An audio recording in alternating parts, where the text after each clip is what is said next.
Espero que estén todos muy bien. Hoy día vamos a analizar la guía de ecografía gestacional y genética, la cual ustedes tuvieron que desarrollar en grupos para discutirla, para ver sus opiniones, buscar información.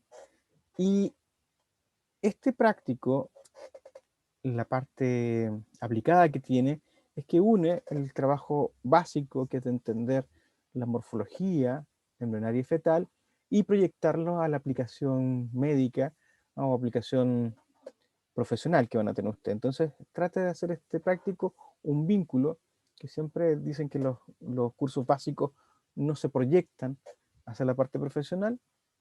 En este práctico queremos hacer eso, desde un punto de vista básico, en todo caso, no técnico ni especialista, sino solamente desde el punto de vista de definir los criterios básicos y criterios que también están estandarizados, ¿ya?, en una resolución legal del Ministerio de Salud, donde las matronas, matrones y gente de atención primaria, tecnólogos médicos, pueden hacer ecografías, cosa que hasta hace muy poco solamente estaba relegada a los médicos especialistas, obstetras. Ahora también lo van a hacer también las matronas y tecnólogos médicos. ¿Para qué? Para dar una mejor cobertura y acceso a la atención de calidad en lugares donde no haya especialistas. Entonces no tendrán que esperar a un especialista para que sepan cómo evaluar gestacionalmente y ver si hay algún tipo de alteración en el desarrollo embrionario fetal. De esta manera, el Ministerio de Salud considera la función que tiene la gente en salud, ¿ya?, la evaluación prenatal, esta técnica de ultrasonografía o ecografía. ¿Para qué? Para que por lo menos los pacientes tengan al menos un examen de ultrasonido, ¿o?, antes de las 24 semanas. De esta manera, determinar el correcto desarrollo del niño.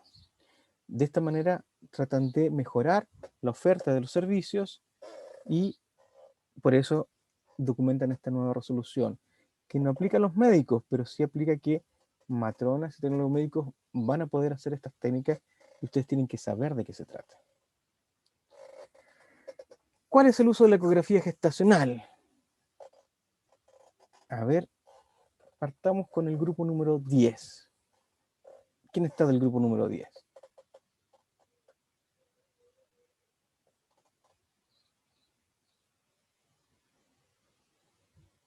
Si no se recuerdan, les puedo yo decir quiénes son.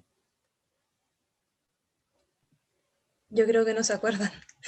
Sí, o...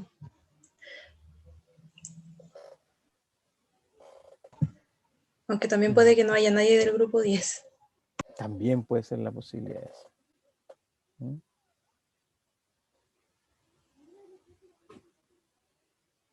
Entonces el grupo 10 estaba Camilo Urrutia, Constanza Fuente, Cristina Cancino, Darío de la Jara,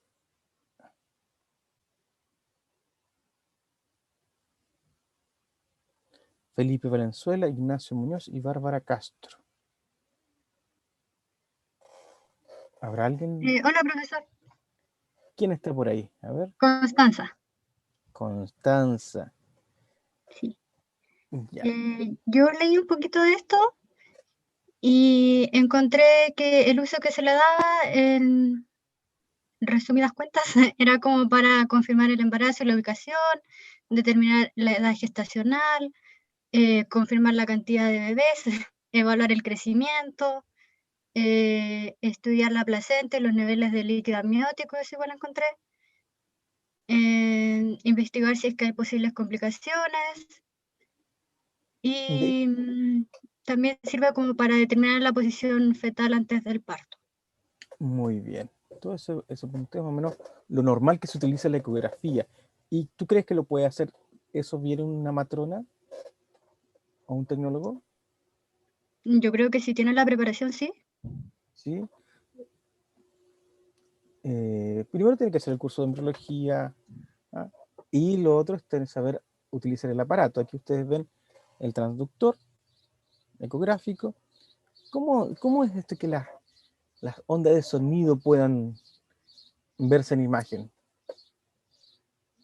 ¿Lo entienden eso?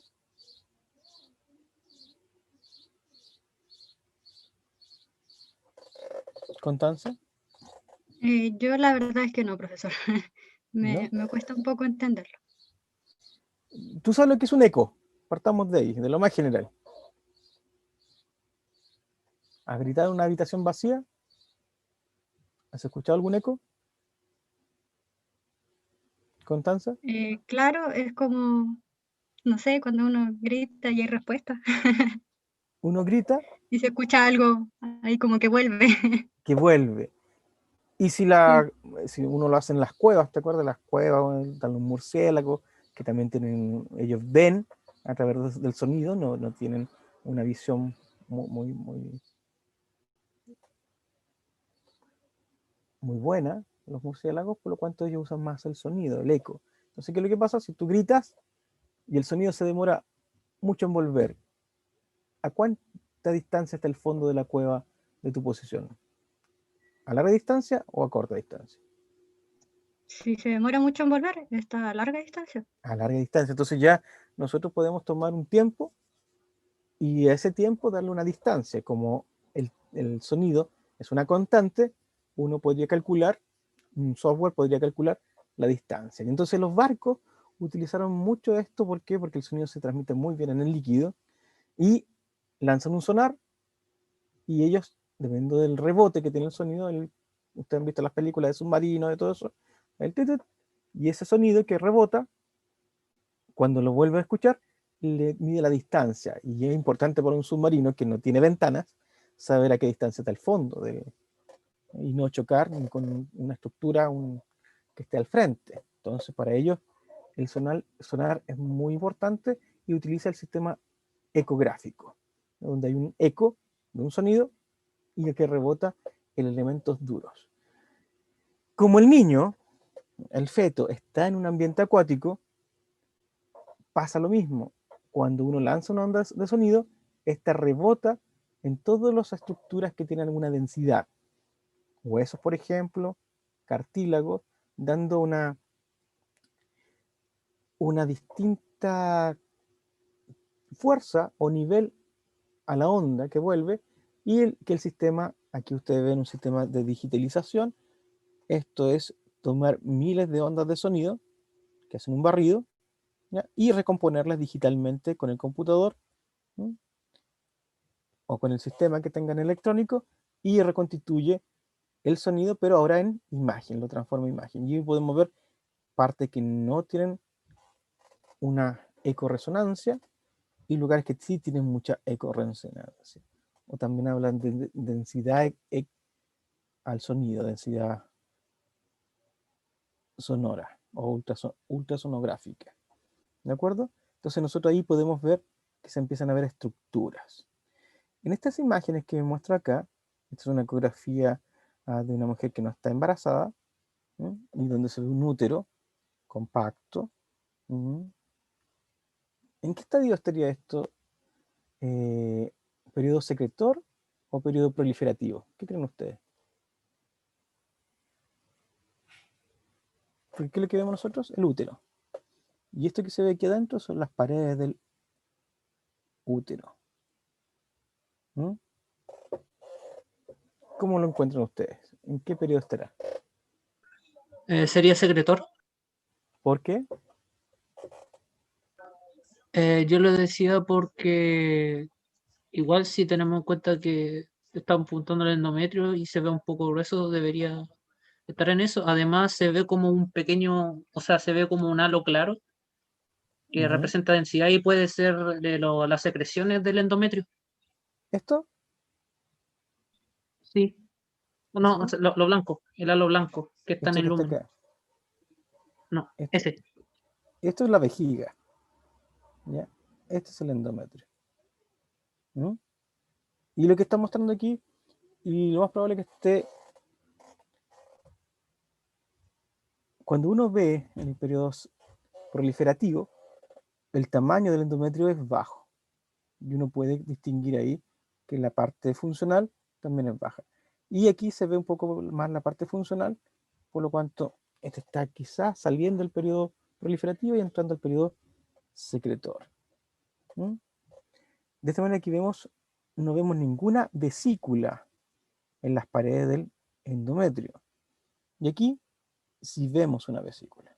Y dentro de esa vesícula vemos una estructura, tipo una burbuja. ¿Ya? Y ahí estaría nuestro embrión. Entonces aquí lo que estamos validando con la ecografía, el embarazo, que esta ecografía es de un embarazo. De esta manera entendemos cómo se produce la imagen, que es producto del rebote que tiene el sonido y que el sistema software mide la electrodensidad, bueno, ultrasonido, que yo siempre he trabajado con electrones, así, la ultrasonodidensidad. ¿Mm? De esta manera, para eso ocupamos nosotros la ecografía gestacional. ¿Mm? También podemos utilizarla para la evaluación del embarazo ectópico, identificar un útero normal y, como siempre, estimar la edad gestacional. Entonces, nosotros podemos validar si el niño se está desarrollando correctamente, tomando el tiempo gestacional de la fecha de la última regla y comparándolo con las medidas para estimar si la medición de la fecha de la última regla realmente está determinando la edad gestacional de ese embrión o de ese feto.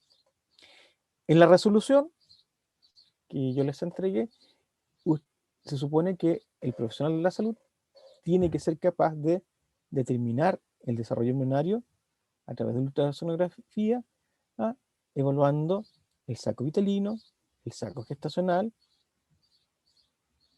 la cavidad coriónica y la posición y desarrollo del embrión. Las medidas antropométricas embrionarias, el diagnóstico de la edad gestacional con estas medidas embrionarias fetales, evaluación de la vitalidad y viabilidad embrionaria. ¿Cómo ustedes evaluarían la vitalidad y viabilidad embrionaria? Constanza, grupo 10.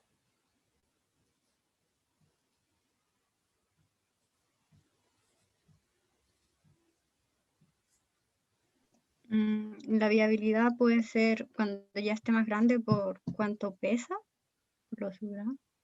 La viabilidad, si O está no, latiendo, viabilidad está vivo o está muerto. Claro, ¿Y cómo saber si está vivo o está pero muerto?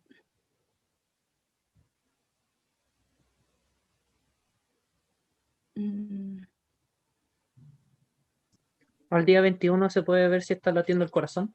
Muy bien. claro. Después de la tercera semana ya podríamos ver si está latiendo el corazón. Y Incluso, profesor, ¿sí? mi duda era cómo se ve antes la viabilidad antes del día 21. Allá iba. Si nosotros podemos hacer un zoom y ver flujo, uno puede ver flujo en el cordón umbilical. ¿Mm? Y uno ve flujo en el cordón umbilical.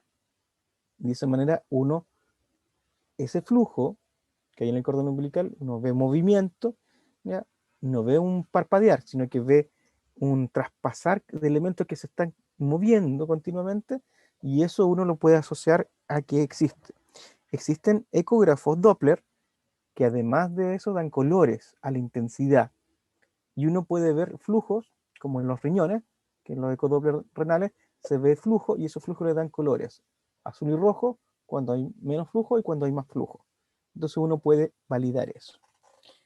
Ahora, con un ecógrafo normal que no tiene eso, sería difícil determinar la viabilidad fetal. Ahora, si nosotros vemos un embrión antes de la tercera semana que esté, generalmente cuando está muerto, está reabsorbido, por lo tanto no veríamos la misma estructura como la vimos en la imagen anterior, una burbuja, sino podríamos ver unos plegamientos o alguna estructura anómala. Y la vitalidad, también con lo que dijeron del latido del corazón, uno va a cuantificar cuánto es el latido que tiene un corazón de un embrión. ¿Cuánto creen ustedes? O sea, siendo que los embriones son como mucho más rápidos, yo diría como que 2 latidos por segundo, un aproximado así, no sé. Por minuto, ¿cuánto sería? Para sacar un estándar, porque...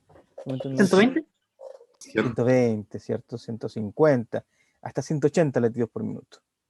Realmente un niño pequeño tiene 140, 150, un niño pequeño, hasta 1 o 2 años. Y mientras uno va creciendo, el corazón va latiendo cada vez más lentamente. Entonces la vitalidad lo podemos ver por eso. También en estadios sobre la 5ª semana, ¿cierto? Sobre el 5º mes, ¿ya? ¿Qué es lo que vamos a percibir? ¿Qué es lo que percibe la madre? ¿Movimientos? Los movimientos. Entonces nosotros percibimos que la madre y ustedes vieran que el niño se está moviendo. Determinación del embarazo múltiple, cronicidad, eso sí está bien implantado. Elementos de sospecha de diagnóstico de embarazo ectópico y sus complicaciones. Evaluación de un trofoblasto normal y patológico, eso a nivel placentario. Y la evaluación de los anexos embrionarios. El volumen de líquido amniótico. ¿Qué pasaría si hay mucho líquido amniótico? ¿Será bueno o será malo?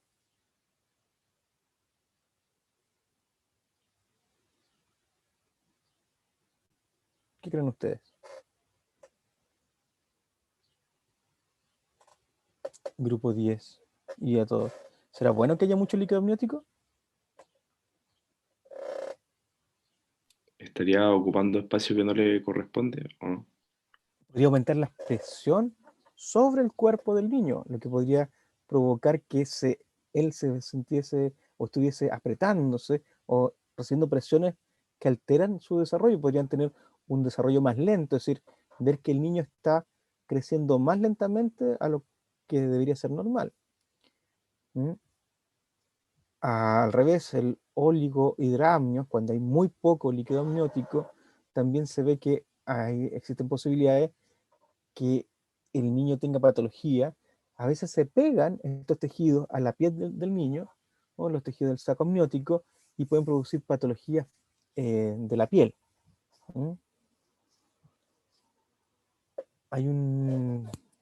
He visto 2 casos, uno que un auxiliar de la universidad que me mostraba que él tenía, que su piel era como una serpiente, se escamaba.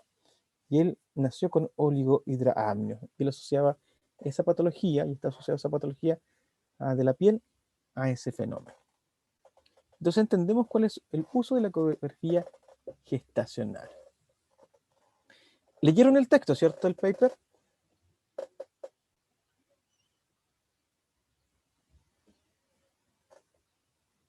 ¿Aló? Sí, Ya. Vamos a ir con el grupo 1. ¿Quién está el grupo 1? ¿Quién está del grupo 1?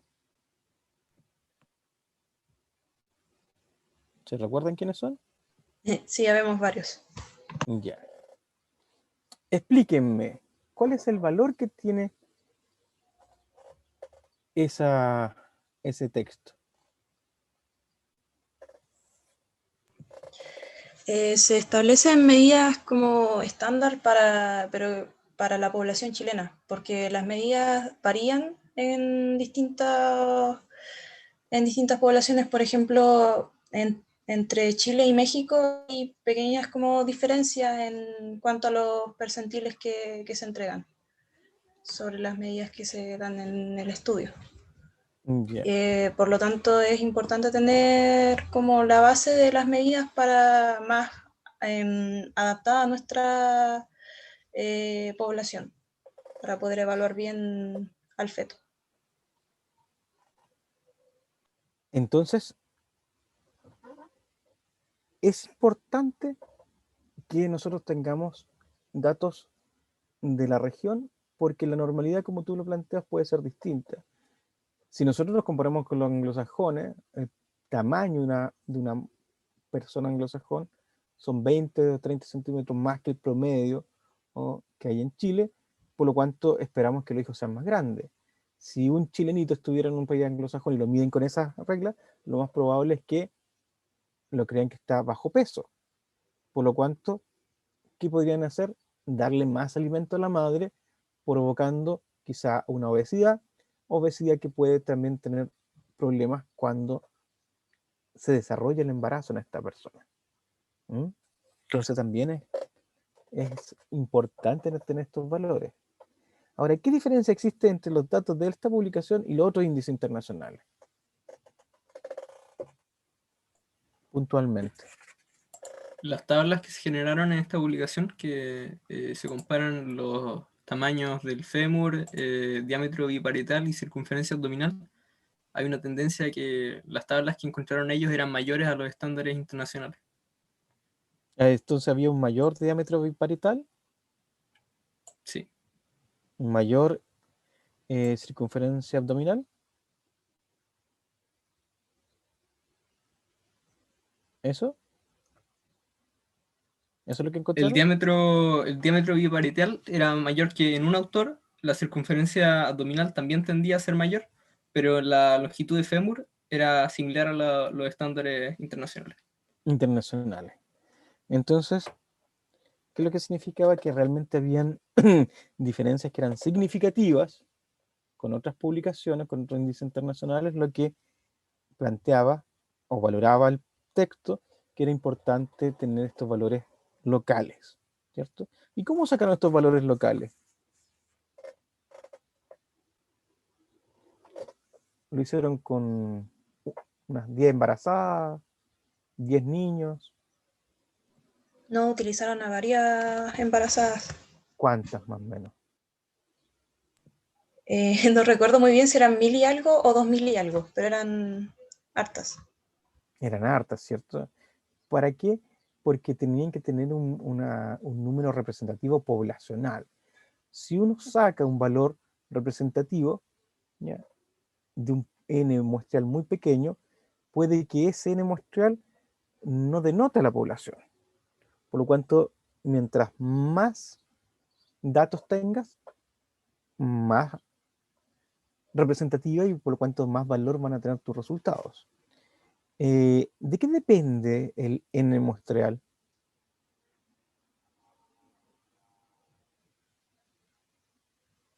¿De qué depende el número de muestras que yo tengo que tener para hacer un estudio?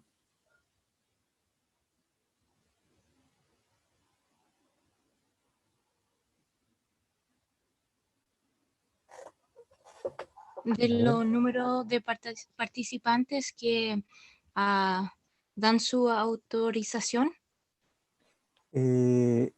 Más que eso, y eso ustedes tienen que entenderlo, y eso es muy importante lo que acaba de decir la compañera, es que siempre hay que tener consentimiento informado de que sus datos son para un estudio totalmente amplio y no van a representar ni su nombre, ni su alteración, ni van a crear algún tipo de manipulación de la información que los perjudique, ni tampoco manipular, si ustedes manipulan material biológico, a hacer algún experimento genético con su material biológico. Pero a lo que me refiero yo es que, ¿de qué depende? ¿Ya? Si yo tengo un estudio, estoy en una consulta, estoy, no sé, en Cunco, en Pitrufquén, ¿puedo hacer investigaciones ahí? Mi N no es tan grande, pero ¿cuánto N necesitaré? Eso depende de cuánta variabilidad tengan los datos. Es por eso que si uno saca la variabilidad, ¿y cómo saca la variabilidad? ¿Me pueden explicar eso? Para ver si entendieron el texto. Con el desvío estándar. Con la desviación estándar, el cuadrado de la desviación estándar nos da la varianza. Entonces ahí, con la varianza, es un indicador que lo metemos en una fórmula que se llama error estándar, error muestral, y podemos sacar, comparando con un valor teórico, cuánto es lo que varía o cuánto es la varianza interna que tienen mis datos. ¿Qué significa eso? Que me va a limitar cuánto es lo que necesito para diferenciar un valor de otro. Sabiendo que yo necesito saber si el valor realmente es diferente o no es diferente, yo tengo que saber cuántos n, para lo cual tengo que hacer un muestreo inicial. Partir con un n. 5, 10 muestras, 20 muestras, saco mi varianza, mi desviación estándar, mi varianza, y veo cuánto varía. Lo meto en la fórmula del error muestral y me dice cuánto es lo necesario para ver si son iguales o son distintos. En este caso, ustedes vieron que ellos colocaron las desviaciones estándar y los promedios y los errores estándar, denotando que los errores y la varianza para este número de datos no era significativa y validaba que estos datos fueran ciertos. ¿De acuerdo? Entonces, entendemos por qué esta publicación es diferente a otros índices internacionales y también cuál es la importancia de esta publicación. Ya. De esta manera,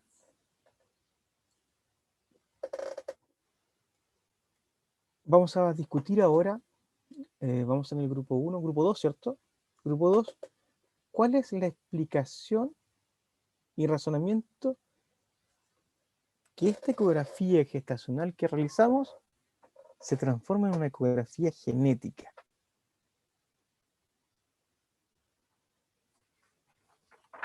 Grupo 3,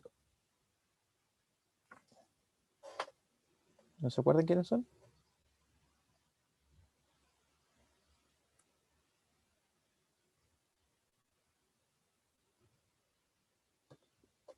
Ignacio Olivares, Lucas Bascur, Juan Torres, Benjamín Quijada, Matías Sobreque, Jorge Espinosa, ¿no hay nadie de ellos?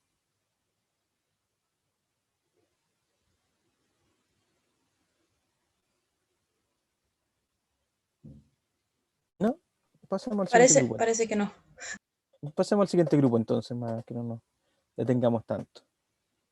Valentina Aguirre, José Carballo, Valeria González, Valentina Macaya, Javier Matamoros, María Jesús Pino y Sebastián Zúñiga. ¿Están por aquí?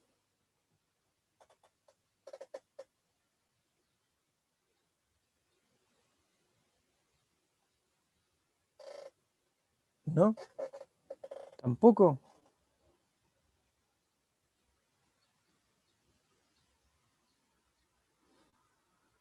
Bueno, ¿alguien quiere participar?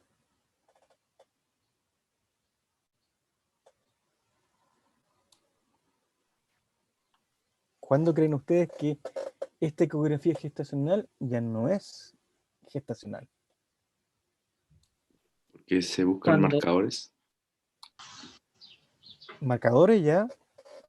Yo creo que, profe, que cuando ya está completo el desarrollo embrionario, justo antes del inicio de la etapa fetal, cuando ya debería haber un completo desarrollo de todas las estructuras del embrión y se puede ver qué hay malo y qué está bien desarrollado.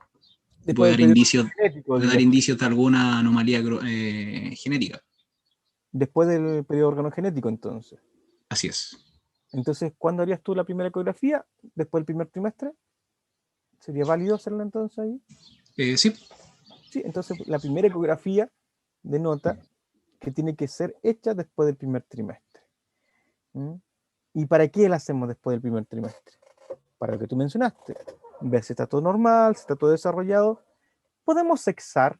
¿Podemos determinar sexo a esa edad?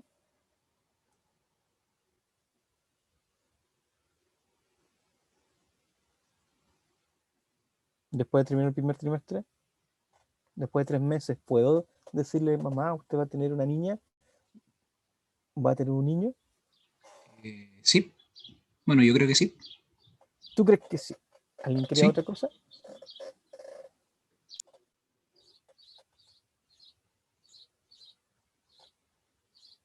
O sea, yo creo igual porque las apariciones morfológicas del sexo se determinan en el metamórfico y después del primer trimestre ya estamos en el periodo fetal, así que debería. Debería. Generalmente, la primera ecografía uno tiene la capacidad de sexar con un 60% de probabilidades de acierto, hay un 40%, casi 50-50. Mientras más tardía sea, 4 meses, etcétera, ya nosotros podemos determinar bien claramente la diferencia entre el escroto y los labios menores, ¿sí? Que en las niñas siempre están sobredesarrollados y es muy probable que uno se equivoque. Por lo cuanto, la segunda ecografía es la que va a tener que reconfirmar el sexo. ¿Podemos intentarlo? Sí, pero con una alta probabilidad de error. ¿De acuerdo? Déjenme un poquito que... Entonces, ¿cuándo pasa la ecografía gestacional a ser ecografía genética? Entonces ustedes dicen que pasa a ser ecografía genética después de la 8ª semana, partiendo después del primer trimestre. De ahí podemos nosotros traspasar. Pero una ecografía que se hace por el primer trimestre no es una ecografía genética, es una ecografía gestacional. ¿Qué lo hace que se convierta en una ecografía genética? Marcadores. ¿Marcadores de qué? De ciertas patologías. De ciertas patologías. Pero antes de eso, primero quiere decir que las mediciones que hiciste normales están alteradas, ¿cierto? Primer indicio de que hay algo raro que está pasando. Cuando las estructuras que tú deberías ver podrían estar alteradas también, o no se visualicen, ¿ya? O no se puedan obtener medidas, porque pueden estar o no estar, o estar mezcladas entre otras estructuras. ¿Ah? Por ejemplo, cuando uno encuentra siameses, uno va a seguir, va a haber 2 cabezas, va a haber brazos, pero lo que te tienes que seguir tú es por la columna vertebral para ver si hay 2 columnas vertebrales que son distintas o si estas se unen en alguna parte. Por lo cuanto, todos esos elementos normales se ven alterados. Cuando se ven alterados, nuestra ecografía gestacional de análisis de la normalidad empieza a transformarse en una ecografía genética. ¿Y qué es lo que dice aquí? Es un criterio para derivar al especialista. Quiere decir esto que la matrona, si encuentra alguna medición anormal, ¿ya? Ella no puede dar un diagnóstico. Señora, usted va a tener un síndrome de Down. ¿Por qué no lo puede hacer?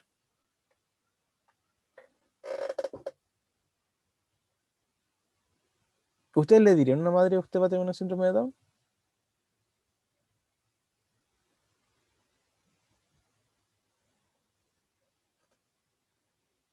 Abro el debate. ¿Quién piensa que sí? ¿Quién piensa que no? O sea, si soy un profesional capacitado para eso, Si fueses el especialista, obviamente tú lo podrías plantear con mayor conocimiento de ver los marcadores que tienen eso, y que ya al final vamos a ver uno que es la translucencia nuncal, que es un tipo de marcador. Existen varios tipos de marcadores, distintas malformaciones, por lo cual tú podrías decirle, ¿va a tener un hijo con síndrome? No. Uno lo que dice es que la información que se tiene es que el hijo viene con alguna anomalía y que hay que evaluar posibles efectos, y tú le abres un abanico de posibilidades, ¿ya? No un diagnóstico certero. ¿Por qué? Porque tendrás que confirmarlo. ¿Cómo van a ustedes confirmar la observación ecográfica? ¿Cómo lo van a hacer?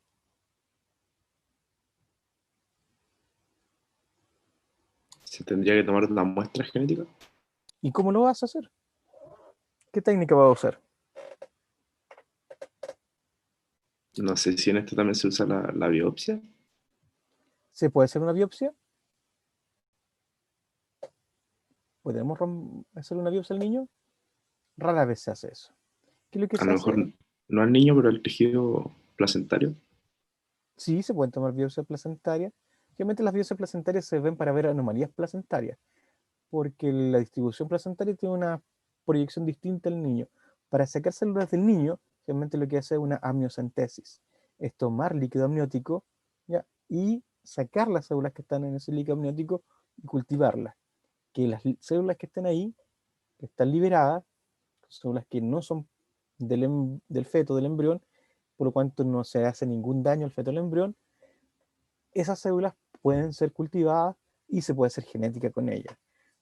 O evaluaciones moleculares, o hacer un cariotipo, un cariograma, para ver si están los cromosomas y si están duplicados algún tipo de cromosoma. De esta manera, entendemos que la ecografía genética tiene que hacerlo un especialista. Y este especialista tiene, como ustedes lo plantean, tiene que ser entrenado para ello, para que busquen los marcadores correctos y tener también la posibilidad de tener un laboratorio que pueda prestar una confirmación del diagnóstico que haga este especialista. Por lo cuanto, no va a ser un hospital del interior, ni una consulta, ni un CEFAM, tendrá que ser un hospital de alta complejidad. Entonces entendemos que la ecografía nosotros la podemos utilizar, pero tenemos unas limitantes, que es que cuando esto se transforma en una ecografía genética, es necesaria la derivación del paciente. ¿Entendemos y ya discutimos de esto? De esta manera, yo les pedí que investigaran aplicando el conocimiento que estaba en el texto y decirme un diagnóstico de esta situación, ¿cierto? En grupo 5, ¿estará gente del grupo 5?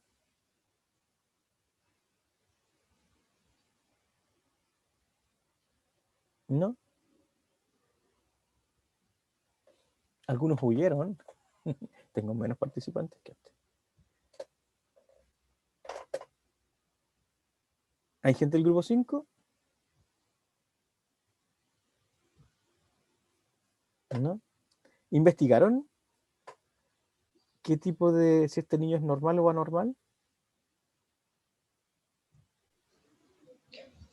Yo busqué, traté de buscar como publicaciones y información al respecto, Ya. pero así como específicamente de este caso, así como porque según lo que aparece en los datos que entregan ahí, de acuerdo a la publicación que teníamos en el campus virtual y según el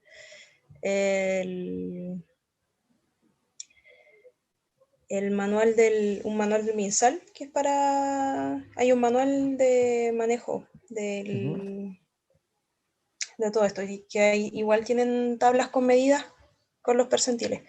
Estarían como las medidas del diámetro biparietal y del perímetro abdominal dentro de parámetros normales, pero lo que estaría como alterado sería la medida del fémur en la última ecografía, que estaría como por debajo del tercer percentil, lo que es como bastante bajo.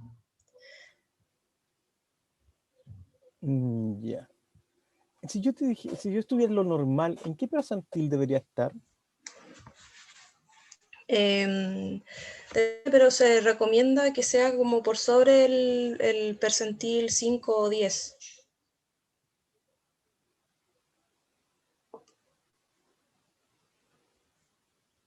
Si nosotros vemos la publicación, ellos hablan percentil 5, percentil 50, percentil 95. ¿Estoy correcto? Sí. Si yo fuese promedio, normal, ¿en qué percentil debería caer yo? En el percentil 50. Sería el percentil 50. ¿Qué quiere decir los percentiles 50 y cada una de esas mediciones? Es que ahí hay una curva de Gauss, ¿ya? Donde podemos ver al 5%, al 50% y al 95%. Como es una curva gaussiana, la media, la moda y el promedio caen a la mitad de la curva. Por lo cual sé que en esta distribución normal gaussiana, si yo llevo los extremos, esos extremos son los menos gente que está y la mayoría está en el centro. Entonces, si yo estuviera normal, percentil 50. Como este chico está en el percentil 95, pero se sale mucho de las curvas, el fémur. O sea, la publicación, al menos no aparecían medidas del fémur, pero así como exactas, salía solamente la curva. Pero según las medidas del manual del MinSal, está por debajo del percentil 3 para la edad, para las semanas, porque estamos hablando de la semana 31, y según eso el percentil 3 la medida debería ser de 50 de 54 milímetros, me parece. Ah, pero él tiene 53, no está tan distante. No. No. Entonces, primero, Medidas exactas sí hay bien tablas, y ahí estaban las medidas exactas. Entonces uno podía ver a la edad que nos estamos calculando, sacar las medidas que pueden tener en eso. Entonces ahí nosotros vemos si está por dentro o por fuera. Para mí, estar un poco más bajo, ¿ya? Sin representar una división estándar o dos divisiones estándar, ¿ya? Que significa eso, estar bastante fuera de la curva, no significaría ser anormal, ¿de acuerdo? El fémur, a pesar de ser pequeño, está dentro del límite máximo que podría dar la curva de normalidad. ¿Mm? Por eso te da más cercano el del MinSal que el del paper. Por lo cuanto aquí nosotros podemos decir que el niño es anormal. O decimos que el niño es normal. O nos faltan datos. ¿Qué creen ustedes?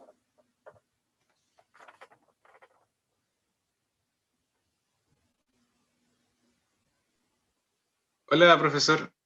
Hola. Yo hice esa pregunta y por lo que investigué, como según yo está levemente bajo los parámetros normales, habría que ser cauteloso y recomendaban realizar una ecografía más detallada y precisa y también una amniocentesis para descartar síndromes genéticos como acondroplasia o hipocondroplasia. Pero era más que nada tener atención. Muy bien. Lo que nosotros podemos plantear es que no podemos decir que es anormal porque las diferencias no son tan grandes. Por lo cuanto dice precaución. Sí. ¿Le podemos decir su hijo es anormal a la señora? No. Lo que podemos decirle es que él es normal, pero está en el percentil inferior de la curva. Por lo cuanto tiene ciertas partes del cuerpo que tienen menos desarrolladas. ¿Qué podríamos hacer? Cautelosos de nuevo, como usted bien lo planteó, y esperar a la siguiente ecografía y ver si esas medidas han disminuido más o se han mantenido. ¿Qué puede ser que esta persona sea una persona que tenga y nazca con los miembros un poco más cortos que el resto, sea más bajo que el resto? ¿Mm? Pero con estos rangos de distribución no deberíamos ni siquiera esperar una condroplasia.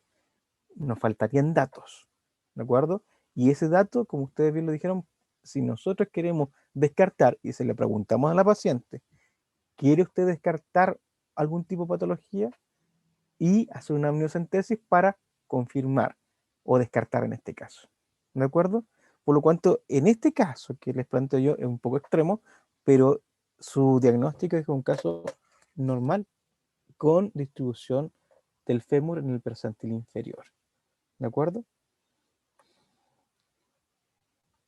Ya, ahora esto es más práctico, más de analizar esta fotografía, esta ecografía. ¿En qué grupo íbamos? ¿Grupo 6? ¿Habrá gente del grupo 6?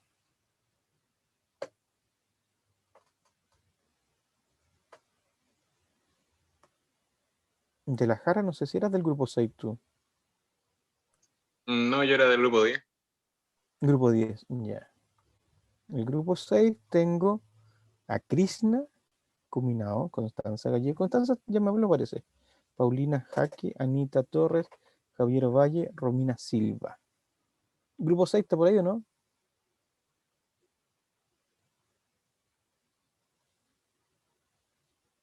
No hay nadie tampoco.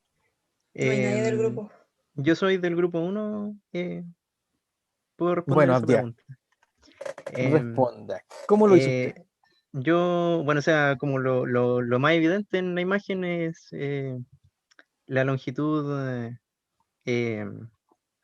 Puta, se me olvidó el nombre. Como que Vertex porque, coccyx, hay varios nombres. sí, Hay varios eso, tenía como Cefalocaudal. hartos nombres. Cefalocaudal. Sí. Porque aquí, por ejemplo, estaba en inglés, el CRL estaba como en sigla en inglés. Entonces, Rabadilla, dicen sí, en algo así. España. Así que, y en base a lo que saqué, estaba entre la 12 y entre la semana 12 y la semana 13. Ya. En base como a esa medición que se realizó ahí.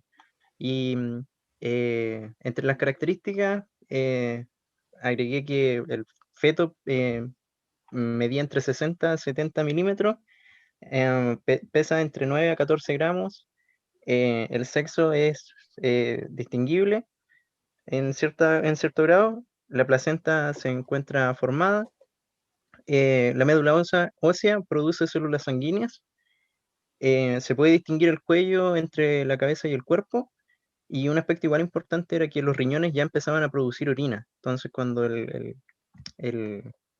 feto tragaba como líquido amniótico, podía como producir orina. También el cordón umbilical estaba bien formado y existía intercambio sanguíneo entre la madre y el hijo. Se estaban formando también las cuerdas vocales, las papilas gustativas, se iniciaba el desarrollo de las uñas y su corazón latía entre 120 y 160 latidos por minuto.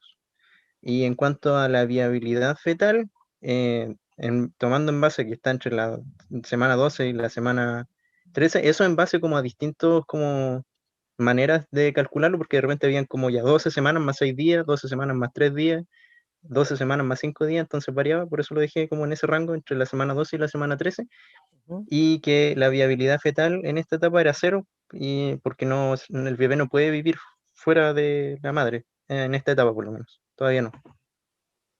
Ni siquiera con Mm, tecnología, con una incubadora, con nada, ¿cierto? no, según lo que yo encontré, no. Ni siquiera había como un porcentaje de probabilidad de que sobreviviera, sino que no era 0. Exactamente. El niño sería previable entonces. Claro. ¿no? Uno trata de no decir no viable, ¿ya? Porque si tú estás en los rangos más cercanos a la semana 20, 22, donde el niño pasa a ser viable, si uno está muy cerca de esa fecha y el niño logra sobrevivir, te pueden acusar a ti de haberle engañado o hacer un mal diagnóstico o haberle dicho a la madre que psicológicamente puede estar afectada, que su niño no iba a ser viable. Entonces, por eso uno habla de previable, de que si se pudieran dar las condiciones, el niño podría subsistir. Pero dada el tamaño, el peso, como tú lo planteas, este niño fuera, ni siquiera con una incubadora, podría sobrevivir. Por lo cual tenemos entonces a más o menos el niño como cercano a las 12 semanas, previable. Muy bien. Entonces ya sabemos cómo evaluar una ecografía en este sentido. Aquí, grupo 7, a ver quién está del grupo 7 para que vayamos avanzando. ¿Hay alguien del grupo 7?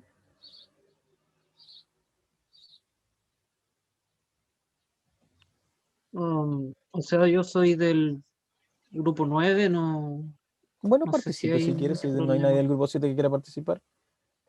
No los voy a estar obligando tampoco.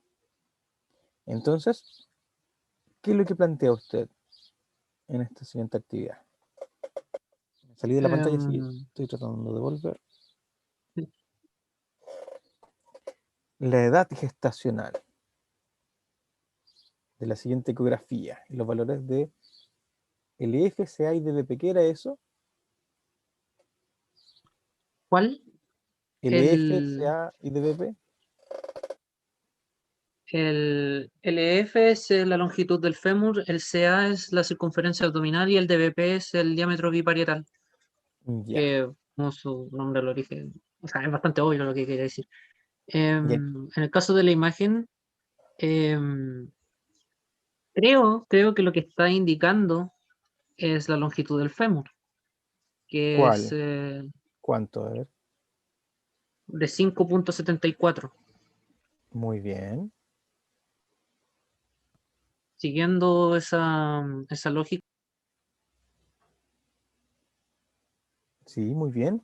Entonces el fémur mide 5,74 centímetros o, como en la tabla dice, 57,4 milímetros. Sebastián, ¿qué concluyes tú? Que si está en esa medida, entonces lo normal sería que estuviera en una 29ª semana, si es que no hay ningún problema, con una longitud de 254 de circunferencia abdominal y 77 de biparietal. En Ya. este caso, con 29 semanas es más que viable. o con la tecnología actual. Quizás en años anteriores hubiera habido otros problemas, bastantes problemas, pero hoy en día no supone gran riesgo Ujú. con la tecnología que tenemos. ¿Hiciste alguna caracterización de las características que tendría ese feto si naciera con esa edad? No muchas, pero dentro de todo Como en la ya piel. tiene la piel todavía se ve un poco rosada, si no mal me acuerdo. Ujú. El lanugo ya no tiene lanugo, creo. Y sobre todo lo que me parece más importante es que em, ya está en el camino de producir surfactantes, o en algunos casos raros, por ahí leí que ya tiene un poco. La cabeza también está redondeada. En el quinto mes nosotros vemos que empieza a producirse surfactante, pero no hay suficiente surfactante normalmente hasta la séptima semana. ¿Qué pasa si ustedes saben que van a tener un hijo prematuro? ¿Qué es lo que harían? Sí, sí. Avisar al hospital más cercano para que preparen una cámara. Eh, También podría ser, dicen que las, ay, ¿cómo se llaman estos? Los glucocorticoides ayudan al desarrollo fetal porque producen eso, también al desarrollo óseo, y no me acuerdo qué otro órgano más. Ya, Así que eso el, podría ser un tratamiento. el hecho de darle corticoides a la madre, ¿ya? Produce maduración pulmonar, ¿de acuerdo? Eh, y es una de las técnicas que se utiliza cuando uno sabe que va a tener hijos prematuros, producir una maduración pulmonar temprana. ¿Qué quiere decir eso? Que aumente la capacidad de formar grasa. ¿M? Con los corticoides estimulan la formación grasa y eso estimula la formación del lipopolisacárido, que es el surfactante pulmonar, para que él naciera en mejores condiciones de respirar. ¿De acuerdo? Muy bien, los párpados ya están abiertos, ¿cierto? ¿No? Y el diámetro de la cabeza es mayor que el del abdomen, principalmente, por lo tanto vemos que es cabezón, flaquito, delgadito, de una piel transparente, es muy parecido a una fotografía que creo que les mostré, que iban a estar en un ambú, estar entubado, estar en una cámara, pero puede sobrevivir con las condiciones tecnológicas necesarias, puedes, por lo cuanto lo consideramos como viable. Muy bien, Sebastián. Muy buen resultado. Vemos la siguiente actividad. Aquí, nosotros tenemos 3 ecografías, ¿ya? Y de esa ecografía ustedes tienen que buscar que lo que están mostrando y validar si la edad gestacional con los datos que tenía cada ecografía. Entonces, con la imagen A, ¿qué pueden decir? ¿Es viable o previable?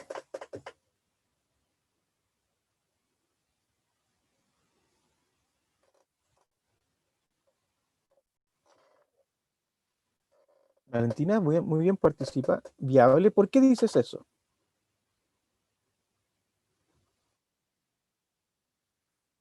Sí, muy bien.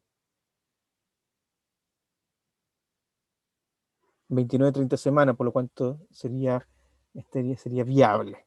Sería una edad que sería viable. Entonces lo que tú planteaste aquí, que claramente lo que se observa es el diámetro biparietal, así es como se obtiene, y respecto a ese diámetro, se supone que el aparato está calibrado, entonces ustedes pueden saber cuánto mide esta línea y saber con las tablas que eso corresponde a una edad. En este caso sería de unas 30 semanas aproximadamente, y un niño de 30 semanas es viable. Muy bien. ¿Quién quiere analizar la B? ¿Voluntarios?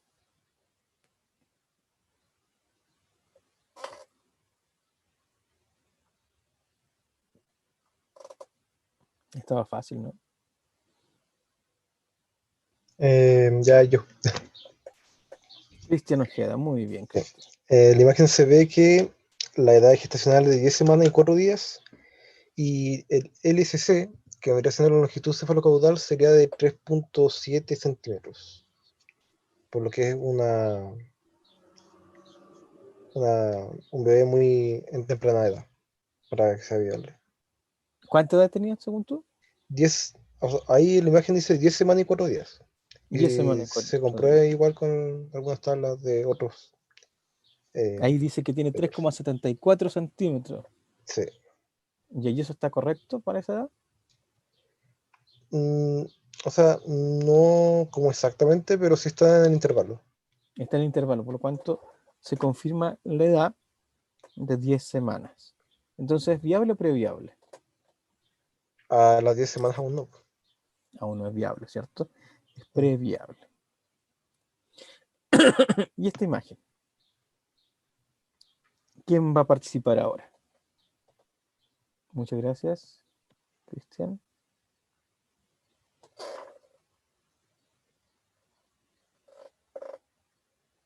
¿Mencionó a alguien yo? ¿O alguien quiere participar? ¿Sabka Alvarado no está? ¿No? ¿Francisca Gallegos?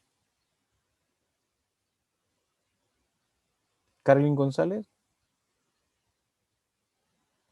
¿Javiera Pérez? ¿No? A ver quién quiere participar ahora.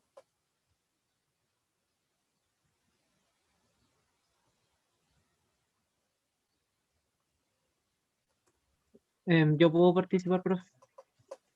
Ok. Es difícil hacerlos participar desde acá porque no los veo, pero espero que participen más y que vamos más rápido con esta actividad. Lo ven que no ha sido nada de compleja. Tiene muchos conceptos, sí, pero no es nada de compleja la actividad. Ya, entonces, ¿qué estás viendo aquí entonces? Veo lo que es supuestamente, lo que podría inferir es un diámetro abdominal circunferencial, Ya. o sea que está como a la altura de la guatita. Ujú. Y indica que está en unas 40 semanas, con unos 6 días o 5 días. 40 semanas, 6 días, dice ahí. Si tuvieras 40 semanas, ¿dónde estarías? ¿Dónde debería estar este niño? Con 40 semanas ya está como Debería estar en los brazos de la mamá, ¿no? un poco, o sea, a veces sí, pero se puede demorar. Puede ser entonces que este niño cumplió su edad gestacional y quizás todavía no se dan las condiciones para que tenga un parto. Por lo cuanto lo que se está evaluando es si está correctamente desarrollado y qué es lo principal que tenemos que hacer aquí a las 40 semanas, ver si hay sufrimiento fetal. ¿Cómo ustedes pueden evaluar sufrimiento fetal?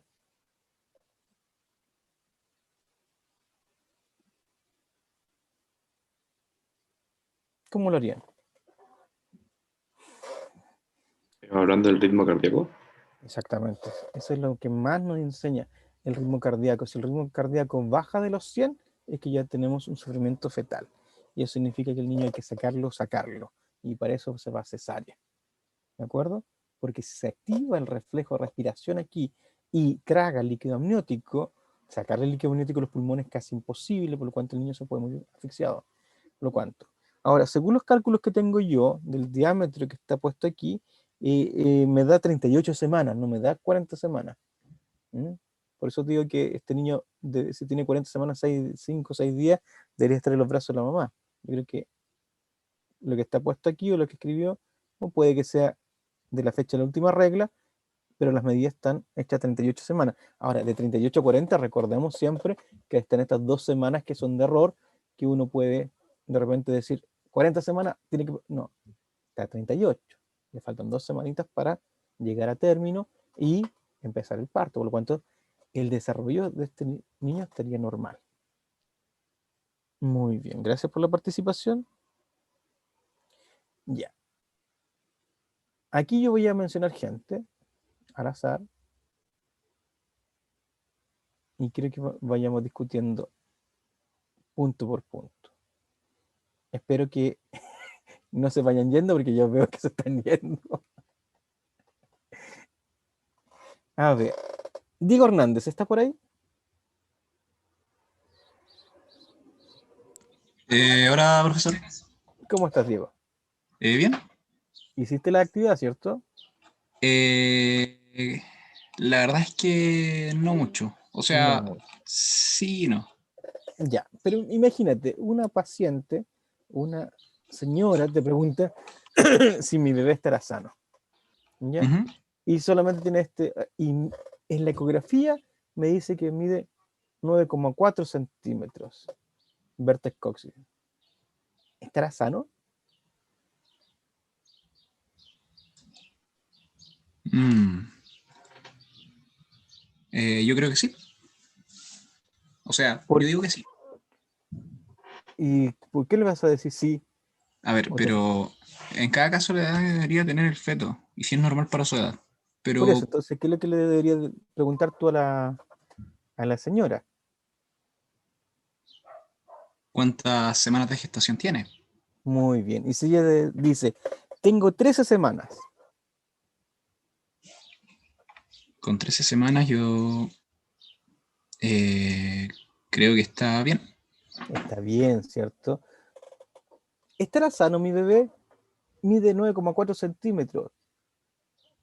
Señora, ¿cuántos meses o cuántos tiempo de embarazo tiene? Tengo 13 semanas. Su bebé está normal, está dentro del rango normal, está dentro de las tablas. Por lo tanto, Ujú. esa sería como la respuesta. Tendrías que corroborar que la edad y las medidas para saber si estará sano o no estará sano. Respecto a ese indicador solamente. Ya. ¿Quién más quiere participar? Agustín Águila, ¿estás por ahí? Sí, profesor. Ya. Si te hace la paciente las preguntas, las medidas de la eco, los diámetros bilateral 64 centímetros, ¿ya? La circunferencia cefálica, no sé si es de 81 milímetros, aquí ya me perdí ya. Diámetro bilateral 64, 81 milímetros, circunferencia cefálica, 200, ya me perdí. Léemelo tú, por favor. Diámetro bilateral 65 centímetros, diámetro occipito frontal 81 milímetros, Ya, circunferencia cefálica 229 milímetros, ya. circunferencia abdominal 201 milímetros y longitud del fémur 45 milímetros. Uy, muchos datos, ¿cierto? Sí. ¿Y estará sano ese niño? Yo estoy buscando y en general todos coinciden con las 25 semanas. Perfecto, entonces, ¿quiere decir que está bien? O sea, obviamente hay que preguntarle primero el tiempo como de gestación, pero si Perfecto, dice entonces, si te responde que eso está dentro de las 24 o 25 semanas, ¿tú qué le corresponde? está bien entonces. Estará sano. Entonces, necesitas corroborar entonces que esté entre esas fechas el tiempo de gestación. Muy bien. ¿Quién más por ahí que está por aquí? ¿Sí? Yo tengo una duda. Es que, por ejemplo, si no se le puede decir a la madre que el bebé está enfermo, ¿por qué si puedo decirle que está sano, debería decirle que está dentro de los parámetros normales, ¿no? ¿O no? O si puedo decirle abiertamente que está sano. Esa es una gran pregunta ética, ¿cierto? ¿Le puedo decir está dentro de los parámetros normales? Si tú le contestas a alguien que no sabe del tema, ¿qué es más importante para la persona? ¿Saber que está entre los parámetros normales o que está sano? O sea, claro, daría mucho más seguridad decir que está sano. Ya, entonces ahí también hay un criterio. Lo que nosotros podemos decir, para los parámetros que tenemos ahora, se indica que está sano.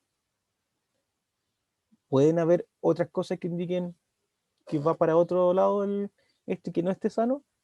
Si realmente tuviste algo que está anormal, alguna estructura que no viste, alguna de estas, tú dirías, pero vamos a hacer otro tipo de análisis para corroborar que realmente esté sanito su hijo. Ya está sano, pero vamos a confirmar. Entonces, siempre tú tienes que entender que estás trabajando con personas. Y todo lo que tiene que ver con la sensibilidad de las personas es muy importante.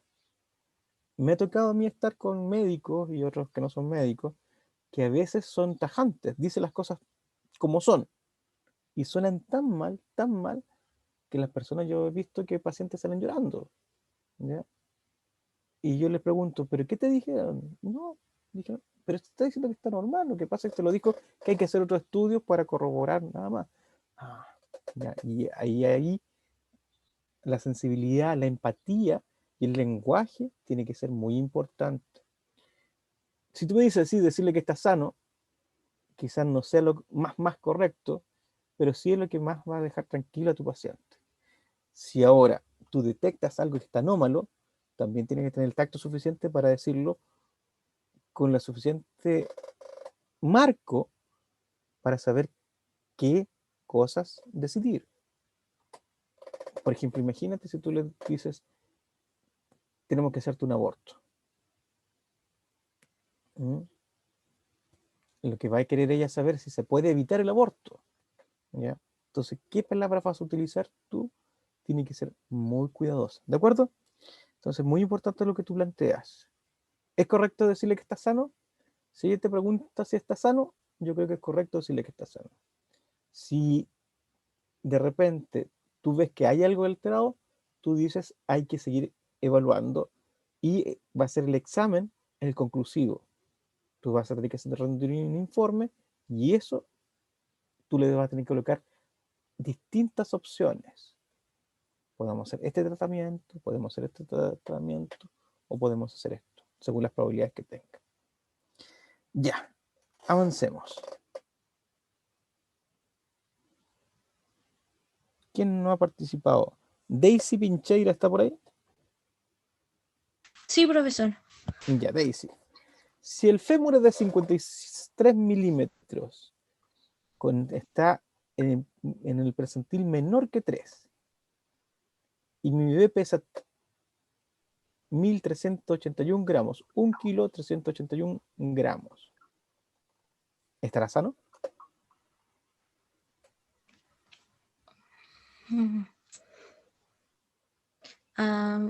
Yo digo que como por el percentil está como, no está como en el rango óptimo, está como en lo más bajo. Entonces, no sé si a una paciente nunca le diría como no está sano como completamente sin saber 100% todo. Ya. Pero, por ejemplo, ¿qué edad tiene este feto? Debería tener 29 semanas. 29 semanas, 29, 30 semanas, ¿cierto? Sí. Ya. ¿Y el peso corresponde? Sí, el peso corresponde. ¿En las 29, 30 semanas? Sí. ¿Sí? ¿No? ¿Sí? Pero, profe, ¿Sí? uno podría tener una protesta con eso de calcular la edad del feto con el peso, porque siendo que tiene un diámetro de fémur pequeño, se podría decir que a lo mejor el peso de las extremidades restado da un sesgo un poco raro a la situación, Sí. ¿o no? Ahí nosotros lo que tú dijiste es que tú lo tomaste 29 semanas, pero el percentil 3 quiere decir que está en la parte baja de la curva, ¿ya? Te hace decir que estás en la fecha anterior abajo, ¿de acuerdo? Por eso más o menos esto debería ser un niño de 30 semanas, ¿ya? Por eso estar en el percentil 3 significa que estás en esa medida. Por lo cuanto, el niño está bajo de tamaño. Y el peso para esa edad de 30 semanas también estaría en el rango bajo, ¿de acuerdo? Por lo cuanto, ¿qué es lo que le podríamos decir? Que su hijo se está desarrollando, pero al parecer tiene algún tipo de crecimiento lento o tiene reducido su crecimiento. ¿Causas de esto? ¿De un bajo peso de un feto?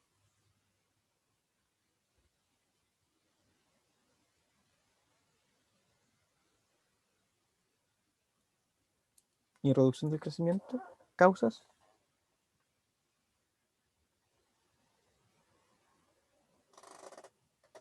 Falla Profe, endocrina. Sí, sí.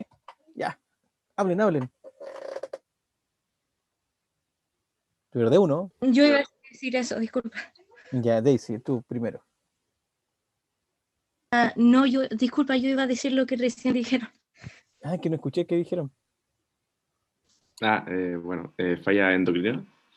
¿Falla endocrina? No, podría ser un poco más fácil que eso. Podría ser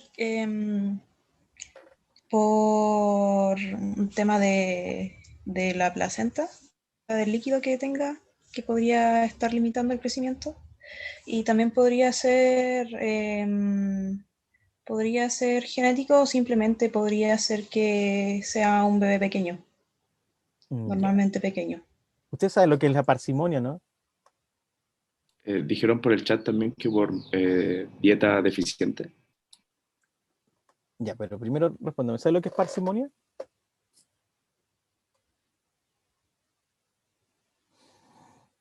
Yo no. La palabra parsimonia, ¿lo que ¿Mm? significa? Sí, Es como calmado, ¿o no? No, parsimonia no es calmado. Es un concepto evolutivo que tiene que ver con que generalmente la evolución, mientras más simples sean las adaptaciones, son más evolutivas, se conservan más en el tiempo. Aquí generalmente uno lo asocia también a que mientras más la respuesta sea más fácil, generalmente es la más concreta o la que tiene más peso.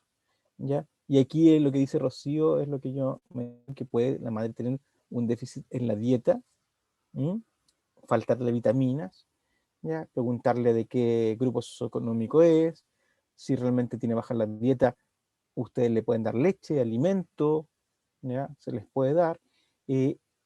Lo otro que puede ser una madre fumadora, o que fue muy fumadora, lo cual resta en el metabolismo del niño, por lo cual habría que también estimular de alguna manera que el niño reciba más oxigenación, quizás está recibiendo poca oxigenación, lo que podría denotar también un embarazo de cuidado. Entonces podría incluso hospitalizarla, estar con un sistema de inyección de oxígeno, como ahora lo hacen con las bombas para el coronavirus, para que le llegue más oxígeno al niño y ver si ese oxígeno hace que el niño aumente de peso y también tenerle controlada la dieta. ¿De acuerdo? Entonces, generalmente, la parte genética, en estos casos, si el niño está en la tabla bajo crecimiento y bajo peso, pueden estar relativamente más dados por un efecto conductual de la madre, que tenga que ver con estas dos asociaciones que son las principales. Como son las principales, y yo se las pasé en clase, los gemelos, mujer fumadora, malnutrición, es generalmente la respuesta que puede uno dar. Para determinar que hay un problema genético, uno debería estimar otros marcadores. Y ahí es cuando pasamos nosotros a la ecografía genética. ¿De acuerdo? Si esos marcadores no están, lo más probable es que sea por dieta o por problemas asociados. Avancemos. Siguiente pregunta. ¿Valentina?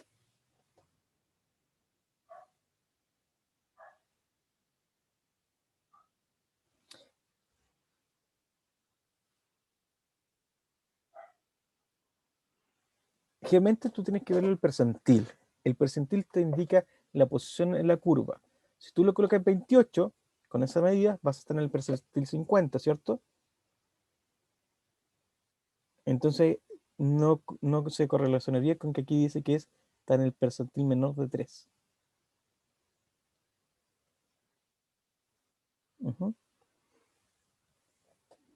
Ya. ¿Quién más quiere participar? ¿Voluntario? ¿Voluntaria?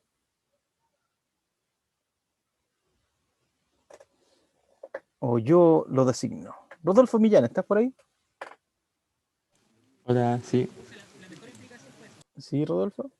Ya, entonces, mi bebé pesa 807 gramos y 26 semanas. ¿Estará sano? que a las 26 semanas se calcula que el feto debe pesar aproximadamente 913 gramos. Entonces, igual hay variación en la estadística. Y este está aproximadamente en el percentil 10, por lo tanto está como en un rango normal. Está en el límite normal inferior. Sí. Ya. ¿Alguien dice otra cosa?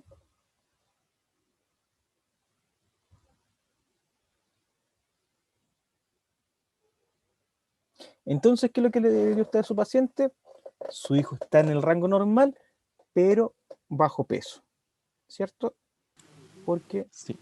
Porque deberíamos tratar de comer más, alimentarnos un poco más para que el niño subiese de peso, ¿cierto? Entonces, dadas las medidas, dadas las características, nosotros podemos ya dar un tipo de consejo, ¿cierto? Ya, vamos con la última parte. El grupo 9. ¿Hay gente del grupo 9 aquí no?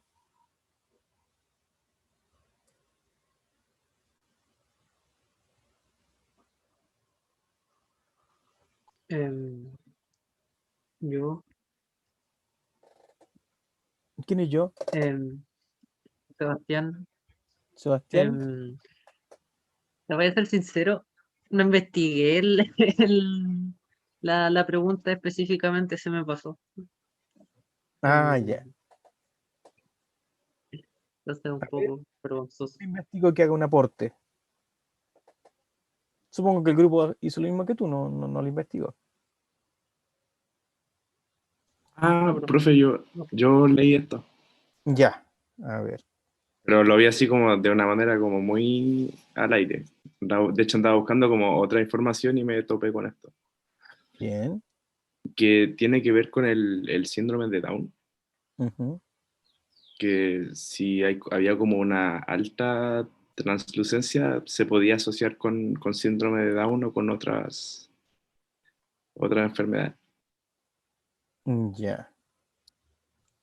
Sí, soy del grupo 1, pero también investigué lo mismo, como que se podía usar para el diagnóstico de síndrome de Down, pero se tenía que hacer en conjunto con otros marcadores, y pasaba a ser, creo que un tipo de como ecografía genética. Uh-huh. ¿Dónde se mide la translucencia nucal?